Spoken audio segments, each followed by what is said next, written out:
Happy Friday, everybody, and welcome to another night of racing here at Woodbine Mohawk Park. We had some carryover opportunities last night. We got some nice payouts as well. Congrats to anybody who captured that pick 5 and caught that pick 6. I believe that pick 6 would have paid a little bit more had Till the Cows come home not have been a late scratch. So, likely kind of lowering the payout there on the heavy favorite Bojangles. But nevertheless, a really, really strong card, strong wagering card, and again, lots of prices there last night. We're going to hope for the same here tonight. Hope for some, obviously I'm hoping for a couple of prices. It's always good when those payouts get spruced up a little bit, but I'm not going to be alone tonight taking you through the action. Randy Waples is back alongside me, and we're going to do our best here to provide some winners on this Friday night program. I know that you were tuned in last night. You were kind of filling in some of the blanks with me and Chad when we were doing the pre-show. We had some things that maybe we kind of forgot or crossed our mind, and you filled in, the trot, 10 karat gold, right, so filling in the blanks. So I appreciate you watching on an off night. Oh yeah, no worries. I always kind of watch there. You learn a little bit, nothing wrong with learning and that, and I enjoy it. I actually enjoy watching you guys and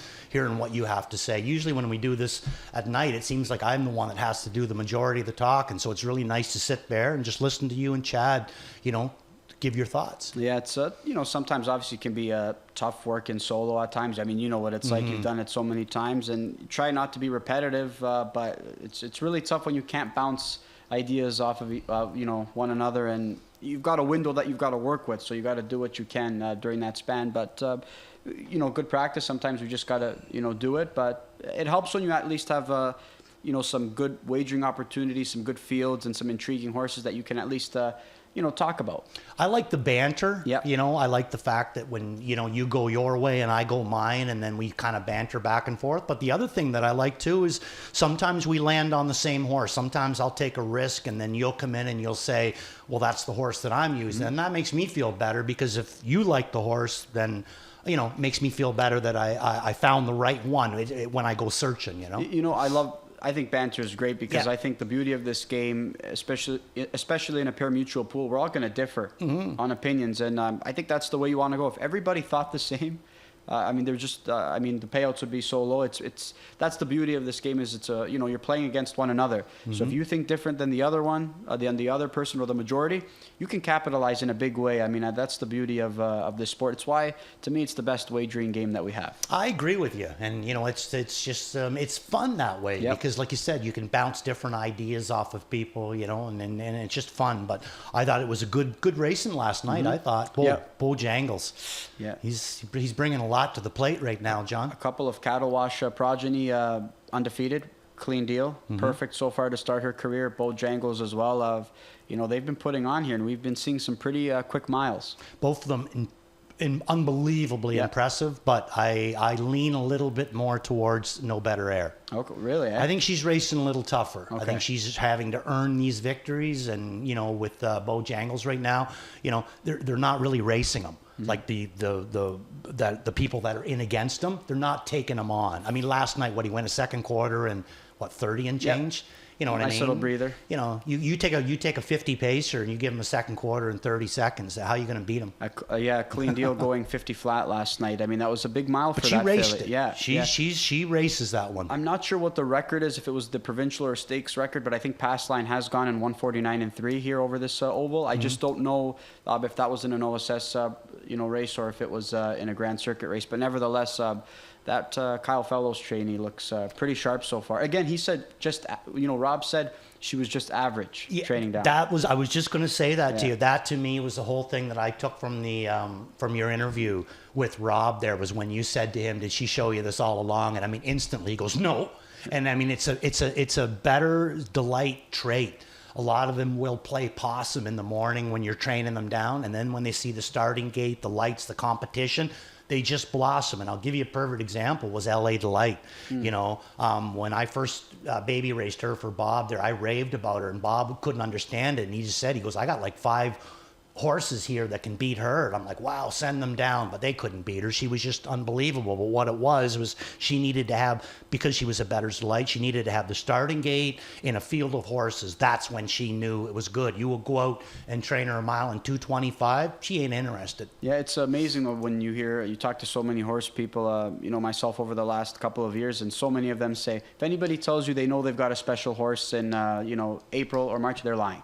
Yeah. And I said, I like to give people the benefit of the doubt. You know what I mean? I think there's a lot of sharp people there. I would figure out that a handful of them know if they've got a pretty good one. Look, this game can make you look foolish from all sorts of, aspects of it. But, again, I think lots of horse people are really sharp. I think if you've got a good one, you'll know. I mean, especially if you've trained so many really talented horses. Yeah, and sometimes they know that they don't have a sharp one. You know what I mean? No matter how much he bought, how much he cost, whichever, ownership is involved or whatever, they know right early, January, February, this guy isn't going to be a 2-year-old. I'm sure they're happy that they're wrong on a clean deal, though. Rob Fellows, Kyle Fellows and company, because she's Is there any better interviewer than an interviewee than Rob Fellows? I love his interviews. What I love, there's so many of. He's just so forthright. Yeah, but I see that a lot with horse people, though. Yeah, true. To but be honest. Something about him. He just, I don't know. Absolutely. He just kind of picks my interest there. Yeah. I see the expression, like when you said to him about, did she show you this early? And he's like, a lot of guys would just, maybe some guys would just say, she was. I love the his best. interviews. Yeah.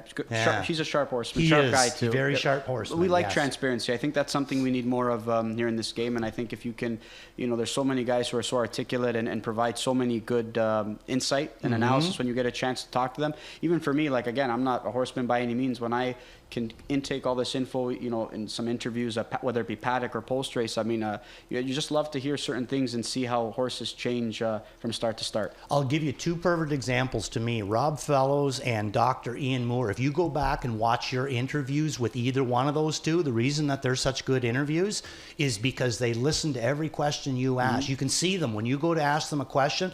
They'll sit there and kind of like cock their head and they listen to every word that you said, and then they give you the right answer. It's a good thing I've never been interviewed, because I lose my train of thought pretty easily. I'm just surprised that I can listen to what they're saying half the time, because sometimes you don't want to know what goes on in my head. I've got the odd the little voice that's gotten me into trouble before too, so I feel for you there. All right, we're gonna touch on speaking of some exciting moments, we've got obviously stakes action here tonight, but this is King's Plate Eve tonight. There's a big day tomorrow happening at Woodbine, obviously. I know a lot of people are excited for it. A lot of work, as Chad mentioned yesterday, behind the scenes going into this big day. And field of 13 here, and No Time is going to be the morning line favorite. Good opportunity for this one. And, we're looking forward to that race. I'm not sure when post time is going to be for the King's Plate, but I think hopefully we'll get a chance to kind of tune in between a break there. And I think it's going to be a great showing. It looks like the weather's going to hold up. That's the most important thing.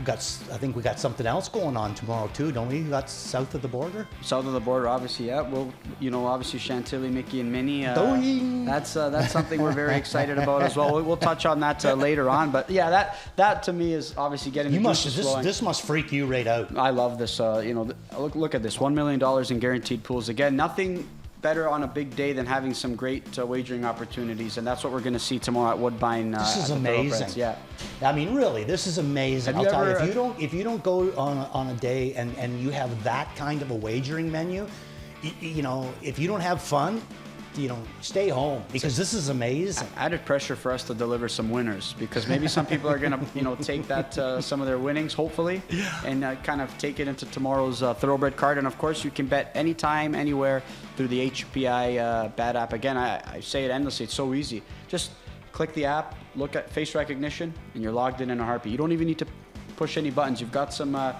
sauce on your fingers or something. You're okay. You'll log in, no problem. And just an easy way to punch in some wagers and great opportunities, great pool. So it's going to be, it's going to be big fun tomorrow. I wish we could attend and have some fun, just enjoy ourselves. But somebody's got to do the heavy lifting around here, right? This is it, exactly. Yeah, for sure. I mean, if we go over there, who's going to do this, right? Exactly, unfortunately. So we'll do our best tonight. You know what we should do? One of these times we'll do a swap or something. Bring Elisa and Jeff over here on a Saturday night, and we'll go over there. Wouldn't that be a mess? I think the ratings would be something. What did they say in Step Brothers when they went for the interview?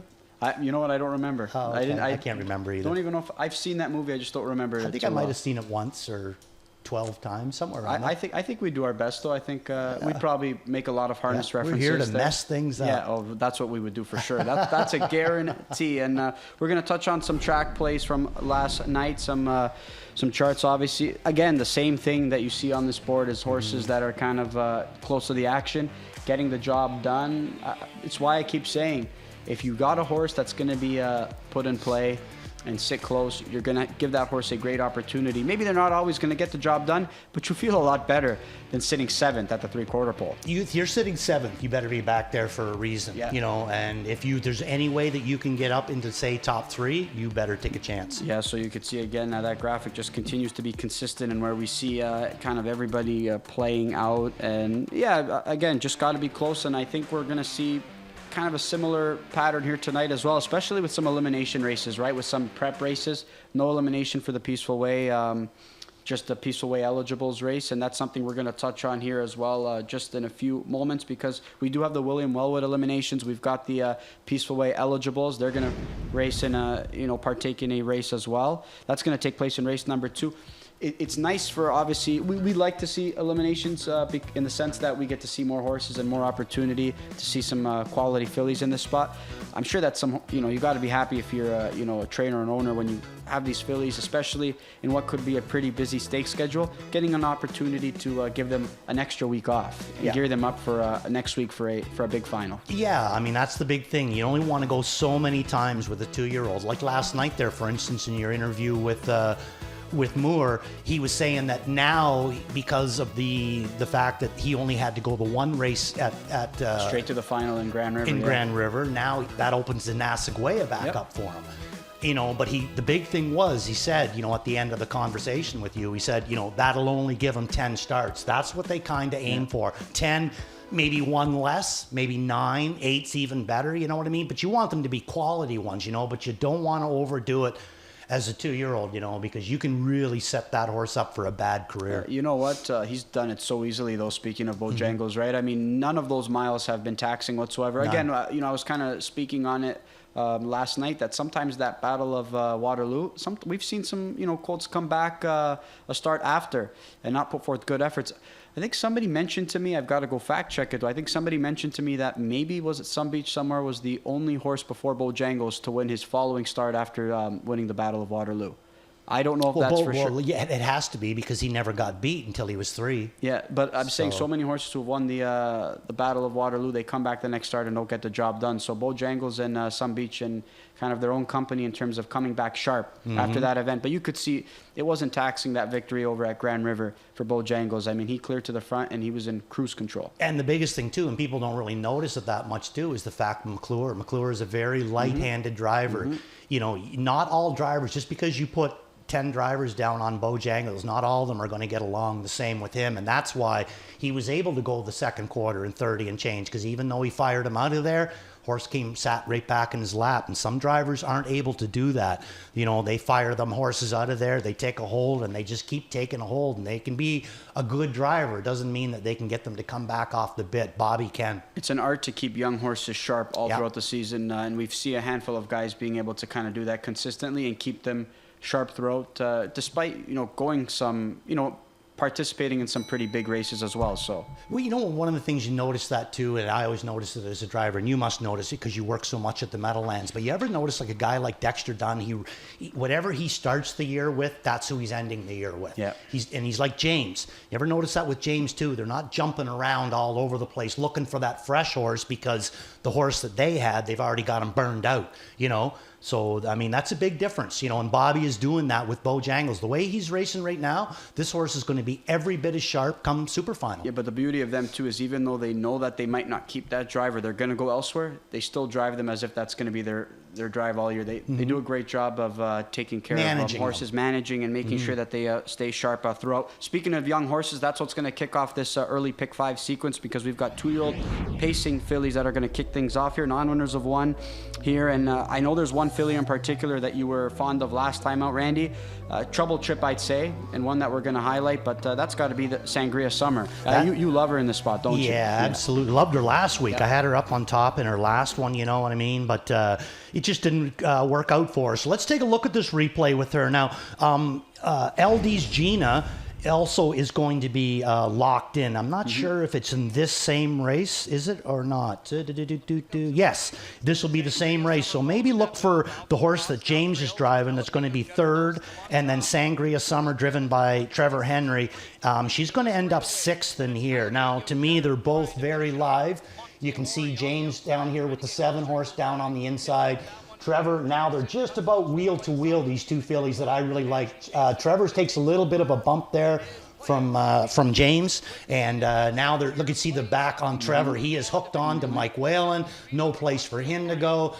James is able to shake loose. Trevor isn't able to shake loose. I think that they were both really, really live in there, but I'm going to go Sangria Summer. Yeah, I would great. And she went off as the 9-5 favorite last time out, and was never got a chance to get involved, and then got squeezed in between rivals last time out. So maybe the line doesn't look the most appealing, but definitely a good effort. And she's taking some support, better draw to work with here, drawing inside. So I mean, you have to figure she's going to be brave enough to put forth a competitive try here. I think so. Yeah. And 8-hole last week, 2-hole to deal with there tonight. Where did you go? I went to the 3-horse Monte Amore. I'm going to give this daughter of Always Be Mickey another shot again. I just, obviously a sibling to Monty Mickey, one who put forth a superb freshman campaign. We saw him win the Metro here from the second tier.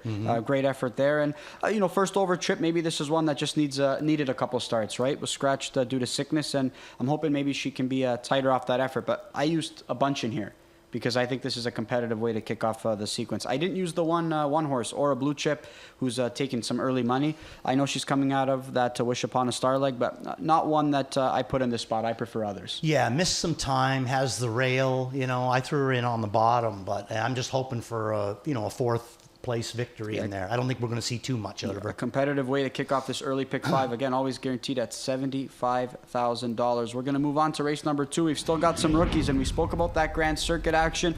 These are the Peaceful Way eligible. So 11 are going to go straight into the final next weekend, but we've got 7 competing here tonight as they gear up for next Saturday night. And the morning line favorite here is going to be the 7-horse Bingo Night. She bounced back, was aggressively handled in that spot and got the job done over Flowing Tribute. Do you like her to come right back here in this spot? Yes. Okay. Yeah. I think that maybe, Tyler, he was trying to kind of maybe do things a little bit cute. He did leave out of there a couple of times with her, but I think maybe the second one down, he was maybe tried to do things a little bit too cute, and he gave up too much ground to Flowing Tribute. And that's what I kind of like about Tyler, because I think that he looked at it that way too. And then the next week that he raced in the Gold, he was having none of it. There was not going to be any, giving up position on anybody. So let's take a look at this replay.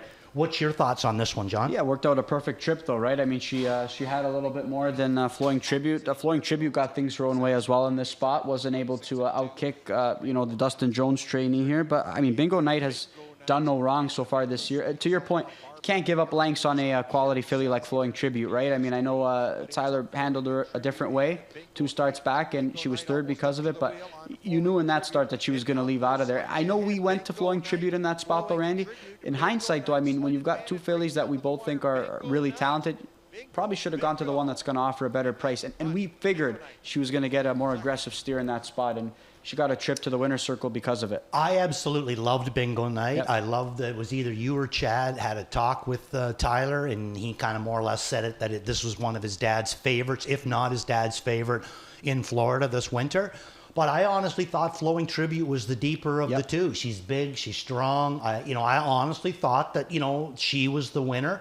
And Bingo Night, as much as I liked her, was going to be second best because she doesn't have the other one's size but it took the last start that they raced together that it really made a big difference to me, and we just showed you that replay. It wasn't that she just got by her. She went by her with authority. She was clearly the best of the two. I think Flowing Tribute got a good trip as well. It wasn't like she got waxed and the other one had everything her own way. I think it was an even throwdown, and right now I'm going to give the advantage to Bingo Night. Okay. Yeah. Now Sugar Packet coming in back into town. The last time we saw her here in Ontario making her career debut, I mean, she put forth a heck of an effort. She did. They're crushing them, taking on some pretty good fillies there in New Jersey, there in the New Jersey Sire Stakes. So was second in the final to Emma's Mystery, who we're going to see compete at the Meadowlands tonight in what appears to be a softer spot. This is a good filly. This is a really good filly. She hasn't put forth a bad effort. So, you have to expect that she's going to be handled aggressively in this spot. And we're just going to have to see if she can maybe, hang on or outkick some of these other ones, because it's a nice group that we have here. Wish Upon a Star Dale, too. Yeah, I mean, this is a really deep Yep. bunch. And the Cali X there, getting a shoeing change there. Scooby sending in steel to aluminum up in front. And I don't find Cal X there to be too far away from this bunch. She's maybe, to me, giving up half a second. Just have to see maybe how the trip scenarios are going to work out, because the next week, there's no limbs here. Everybody in here gets in. I mean, just curious to see how everybody's going to be handled in this spot, and as they gear up for that big final next week. And we're going to move on to race number 3 now, and we're going to look at some more rookies. And we've got the first William Wellwood elimination. We've got a field of 6 here in this spot. Morning line favorite is going to be the Oka Svanstedt trainee Magic Punk. He's coming off back-to-back wins. It's a colt to really put forth some pretty good, preps, gearing up for his career debut, and they've had some success here out of this, out of this family. I think the dam, if I'm not mistaken, it might be Plunge Blue Chip's sibling. Oh, okay.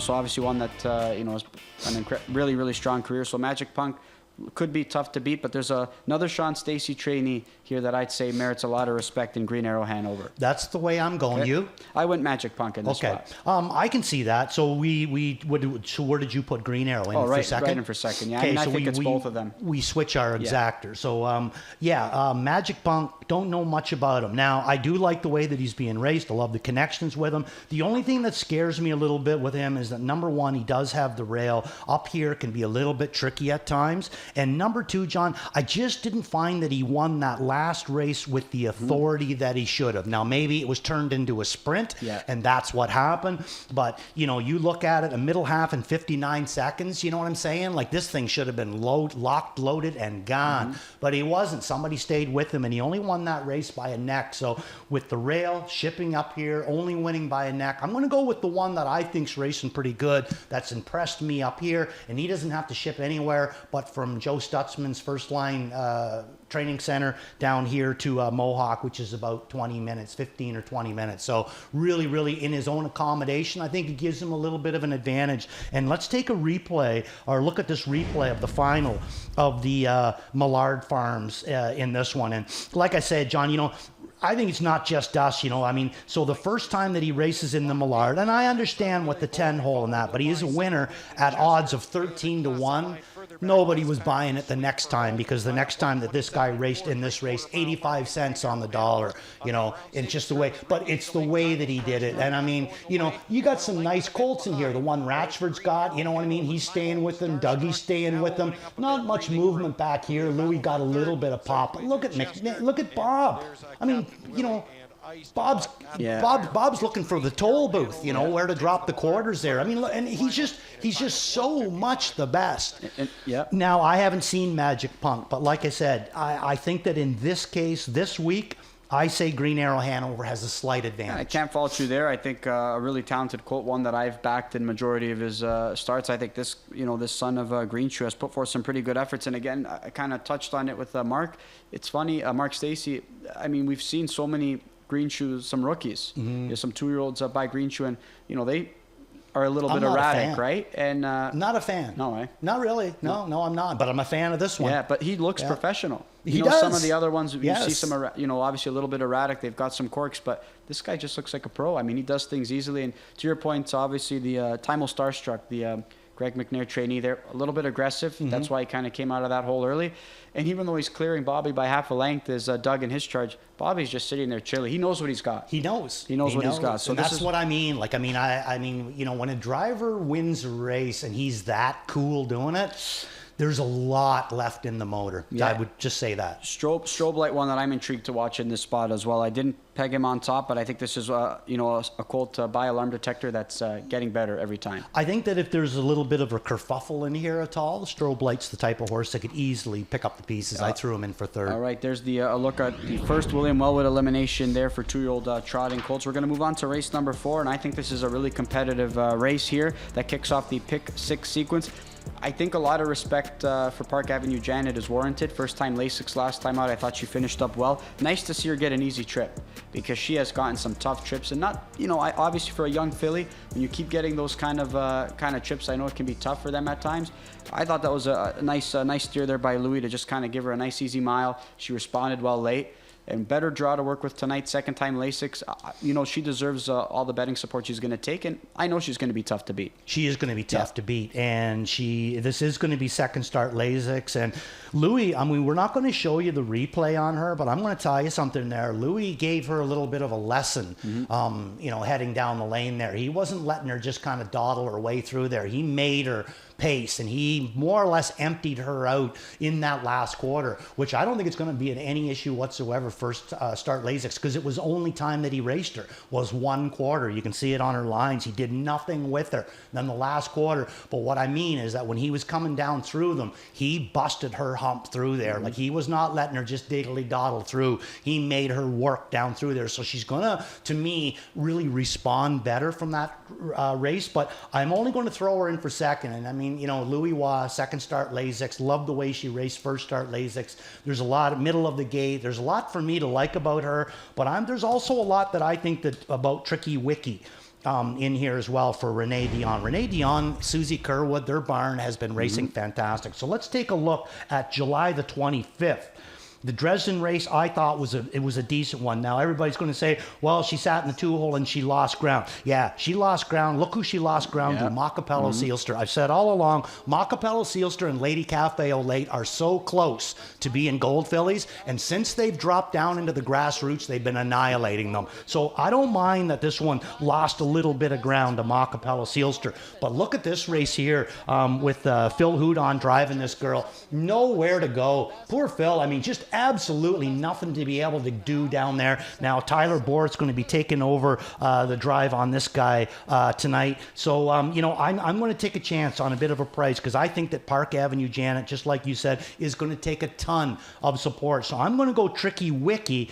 But there's also another one in here that you and I both like, and maybe explains, you know, where Phil Houdon's going to be, who's usually Tricky Wiki's, you know, driver a few times or whatever, but he's going to go someplace else, and that's the one that you and I both like as well. Yeah, I'm going to go Lady Freight on top here in this spot. I think this filly raced much better than the line indicates. I think she's been racing really, really well throughout her 2025 campaign. Like you, I'm going to try and beat the likely favorite here, Park Avenue Janet. Might be a tough task to do exactly that, but why not? I'm going to take a shot. You're going to take a shot, obviously, trying to play against her. Tricky Wiki, 4 wins and 8 tries. She had a nice rookie campaign. Still struggling to find the winner's circle. But again, off the effort before, she might be inching closer. To your point again, Macapello Seelster, yeah, she wasn't in the same vicinity. But how many of these fillies in this spot would be against the Macapello Seelster, who can compete in the gold, but is probably not a main player there yet? But, you know, she might be able to be like I don't think she's a winner in the gold. No, she's not going to beat Chantilly.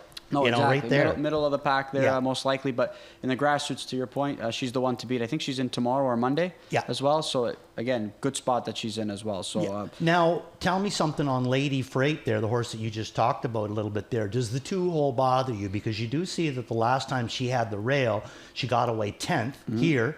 And then the one time at Kawartha, she had an inside post, inside wing, had the 3-hole, got away 4th. That's the only thing that scares me a little bit about her, is it doesn't seem like she ever comes out of there. And I'm just a little bit scared of, you know, this graphic that we show every night. If she happens to get away a little bit too far back, I think it could put her in a bad spot. You know, Doug High has pushed out of there with her from the 3-hole at Kawartha. I'm hoping, you know, she was like 99-1 in that effort with Phil from the rail. She was in a bit of a tougher spot. I think now that when you have confidence in a horse, I think if you want to push them out of there, you definitely can. And I think, hoping Phil's got some confidence with this filly, because the last 2 tries, she's put forth some pretty good efforts. I'd have to say that he should be feeling pretty good coming into tonight, even if there are some other horses that might be tough to beat. Big post relief for her, too.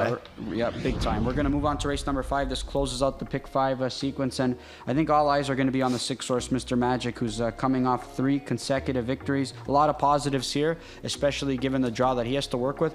The victories haven't been by much, but he's finding the winner's circle. Yeah, he's tough to beat right now, and he always is. Once he gets into this class, you know, I mean, you have to use him. That's all there is to it. And even when he gets into the one above, sometimes the optional 30, he's coming out of this one with so many wins and so much confidence that he's actually tough in the optional 30 too. You know, he's just a horse that can get out of there, get things his way on the front end, and he is tough. So many times I've seen horses come off of his back, and if they labor a little bit, it coming off his back. If you're going to come off of Mr. Magic's back, you better have the hammer down and going forward, because he doesn't like to let horses by. You want to show another replay in this race as well. That's going to be Double Dippin' in this spot. So let's take a look at Double Dippin's most recent effort, just missing out by a neck. So tell me what you see out there. Well, I'm looking at a horse that, had the 2-hole, got away third. I'm kind of hoping that with the middle of the gate, Mario can get this guy out of there. Mario real close to that money,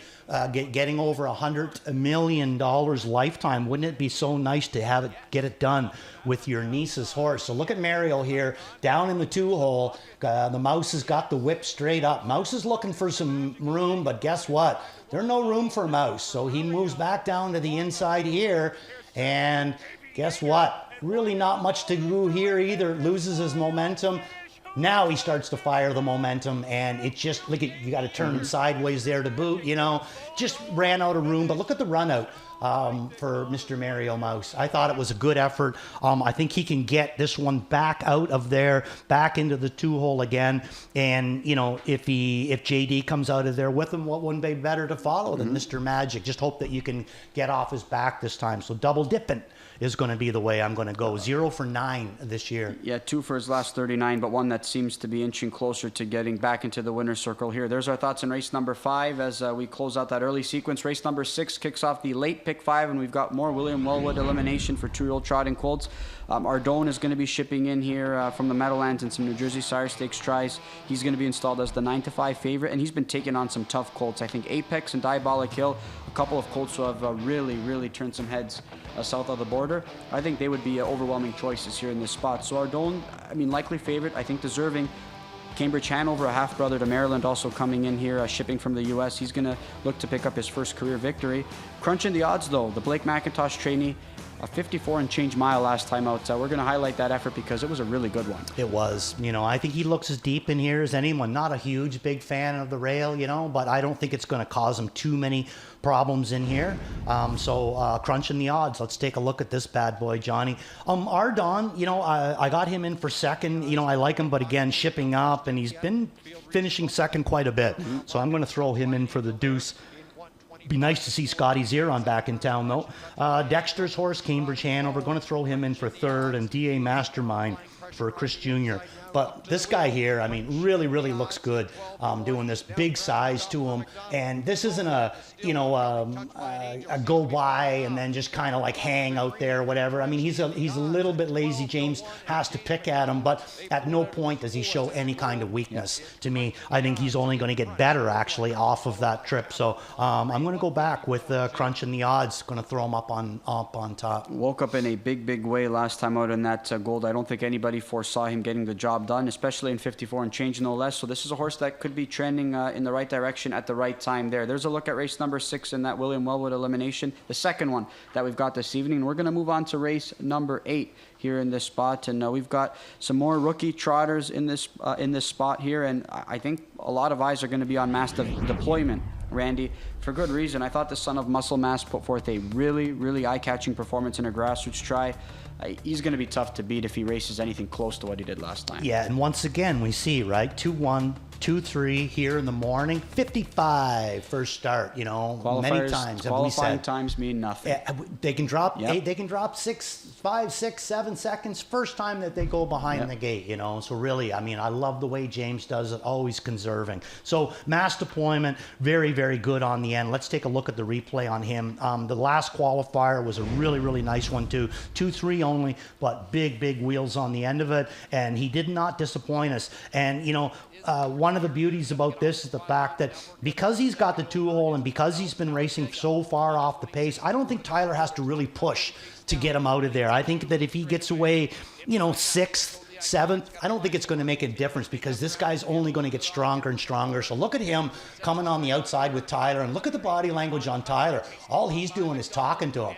He's not even chasing him. He's not asking him to do nothing. He's not wheel disking. He's just saying, come on, guy, keeping his attention, and he just keeps moving forward. I thought it was a great effort. First lifetime start in a grass route to boot. Now he drops into the maiden, and I always consider a maiden to be a drop from a stake race. So mass deployment is the way that I'm going to go. What about you, John? I went that direction too. I think he's going to be a very short price, deservedly so, and I think he's going to be tough to beat here in race number 8. We're going to move on to race number 9, and we've got fillies and mares, non-winners, 3,100 last 5. This is a bit of a tough group to handicap here. I went to the far outside. Santa Fe's Appetite. I'm hoping being off a month and being back on a regular rotation tonight is going to bode well for this daughter of Stay Hungry. But there's another mare who's been a little bit sharper since adding Lasix, and that's Cora.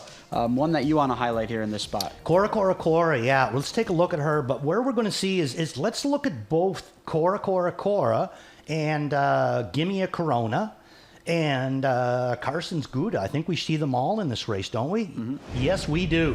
So my picks in here, 5, 6, 7, and 1.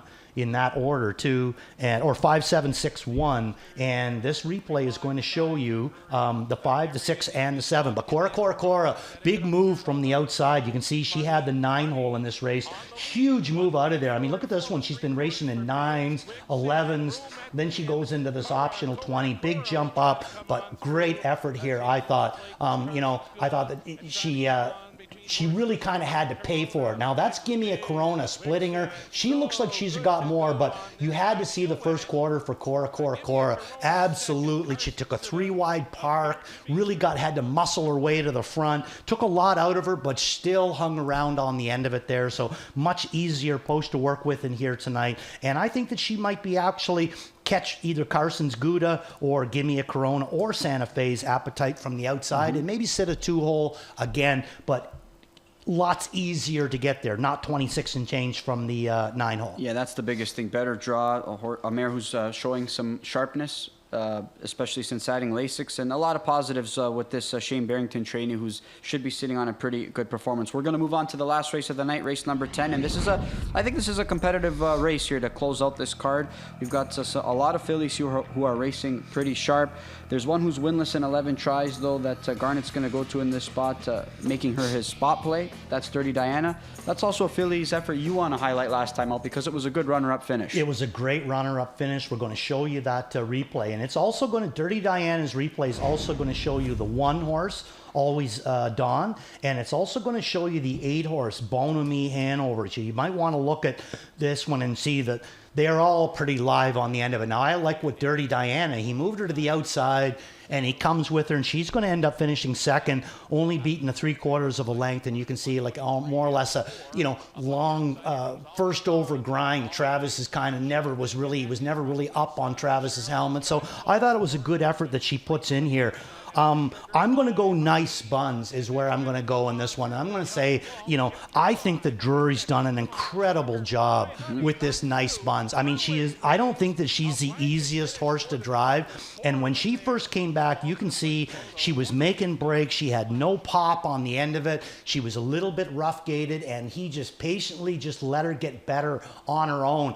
And in the last couple of starts, you could really see her really starting to come around. I did use her up on top in that last start. I thought it was an incredibly good one. I know there was a little bit of a drop down from the race before, but she raced great in that non-winners of 3 in that race before. Now she comes back to non-winners of 3. I think she can double up. I completely agree. I went Nice Buns direction there. Pulse relief last time out. It was in a really good spot to just say, you know what, let's give her a shot here. And her confidence, I think, is going to continue to grow, and especially with the trip that she worked out last time. He's done an amazing job with her. Really has, I mean, sometimes things get overlooked, and in this case, I think this is one of those situations where it's getting overlooked. Not the first time he's kind of guided or sat behind some tricky fillies and kind of helped them mature and develop. Or even how about betting line? Absolutely. That was a bit of a tricky one himself. Yep, and we're going to look at some pick 5 action here. Let's go through your ticket, Randy.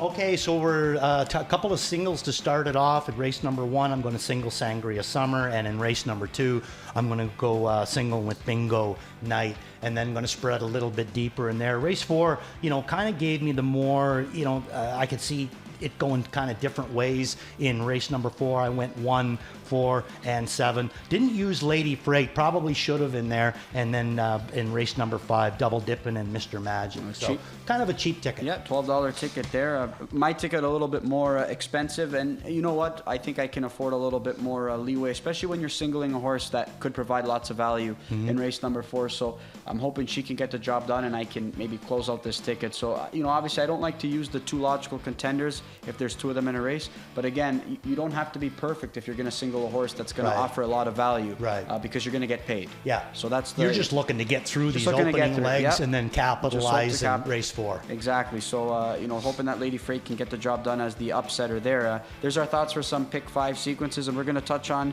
some action out of town that's happening tomorrow. You kind of alluded to it earlier, Randy.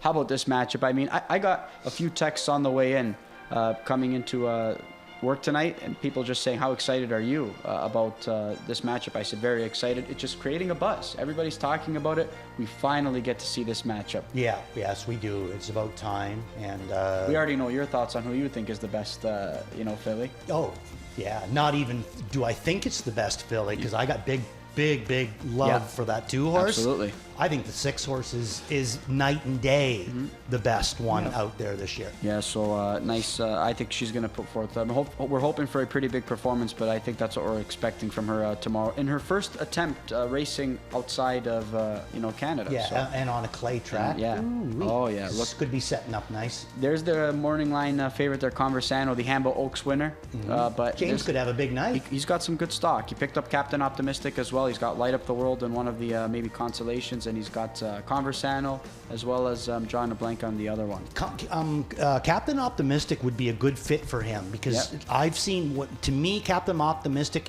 goes his best miles when he leaves, gets buried, and then comes on the end of it. I find that's when he's at his best. You need to be close at Pocono, though. I'll tell you that much. Yeah. But obviously, Yo Tilly, we saw her on that graphic earlier. She's the filly to beat in that spot. But some Earl Beale Jr. Memorial. This is the division here. Super Chapter, obviously going to be the favorite. Emoticon Legacy is going to give him a big run for his money, but I think it looks like a 2-horse affair in that spot. I agree with you, and I think that Emoticon Legacy could come up with a big effort here, because the Hamiltonian just didn't work for him that day. You couldn't gain. No flow was going anywhere. It was tough to gain it. But how about the action out east there? The Maritimes. I mean, this is a big night, a big week. I mean, obviously. One that I hope to partake in next year. I keep saying that every year, Randy. I'd love to go. Do they have the drivers on? Like, is the drivers finalized on this race now? Yeah. Okay. Well, Billy Davis Jr., big opportunity. Yeah, where's he going? Arbitrage Hanover. So he gets the rail in that spot as well. Mickey Sean, who's been racing well. It's Major. This guy's been putting forth some super huge miles. Efforts. Really nice group there. Bobby's sitting behind Poseidon Sealster. 53. Yeah. Lots of action we're going to see. I think we're going to see lots of action. Again, hopefully we get to catch that race during the broadcast. Hopefully we can everybody gets an opportunity to watch it. Hopefully we get a period where we don't have to, be out on the track here tomorrow or, in a race, and we can just all enjoy it, because it's a big spectacle, the Gold Cup and Saucer. Oh yeah, for sure. I mean, I don't know if it's on your phone, but on my phone today, holiday popped up in Canada, Gold Cup Parade. Yeah, see? It's an actual holiday. Really? So you didn't even know that? Yeah, me neither. All right, let's look at your plays of the night here, though, Randy, and let's skim through these quickly. Wable's Watch, Sangria Summer, All In, Green Arrow Hanover, Beat the Fave, Tricky Wiki, and Worth a Look, Double Dipping. All right, I love it, and we saw replays on all of your plays there. My value, Lady Freight in race 4, Worth a Look, Muscle Fashion, one who can be competitive if he's on his game. All In, Mass Deployment. My spot play, Santa Fe's Appetite. We're going to take a look at some other resident handicappers and their plays of the night and their thoughts there. I think we agree on a lot of those here tonight, but one thing we can agree on, I think we're going to have a pretty good night here tonight. Some stakes action, and we're looking forward to even what's in store for tomorrow. So stick around. We're going to be here all night to take you through this 10-pack.